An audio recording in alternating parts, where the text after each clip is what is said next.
Okay Jad, apa tips kalau kereta performance dan kereta biasa? Jaga dia lain ke sama? Macam contoh hari ni kita ada BMW M3 ni, kalau kita banding dengan F30 lah, lain ke tak lain cara jaga dia? Kalau namanya BM sama je, cuma bezanya performance car ni dia kena jaga detail sikit lah. Contoh jaga servis, coolant, tayar, brake. Sebab yelah kereta performance, tak nak kita akan tekan. Dia kalau kita jaga tekan-tekan pergi. So tipsnya jaga macam sama tapi Dia extra sikit daripada kereta biasa. kedua, kalau kereta dah lebih setahun, especially Conti, apa kita patut buat? Servis setahun atau kita biar parking lah? Kena buat full checking lah. Sebab tu kena panggil kita. Kita datang buat full checking. Kita check semua tayar, brake pad, sistem, enjin semua. Bukan setakat tukar minyak hitam je. Contoh lah, kita tukar minyak hitam je kan, lepas setahun kan, kita park sini kan. So apa akan jadi? Dapat komplain lah.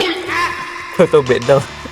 So sebab tu kita kena buat checking lah. Bila orang cakap dapat setahun, kita akan buat full checking. Bukan sekadar tukar minyak hitam lah. Kita kena check semua kan. Belt, spark plug, filter, coolant, leaking. Especially BM ni yang buat leaking lah kan. Mostly lah. Kalau setahun macam tu, mesti parts dah plastik-plastik dah mula macam tu. mengeras. Okay guys, so korang nak guna kereta performance ke kereta biasa ke, jangan risau. Dia punya maintenance dia sama, cuma performance korang kena lebih sikit. Dan kalau dah lebih setahun, jangan risau. Kalau korang takut nak start kereta, panggil je Mijak Auto Club.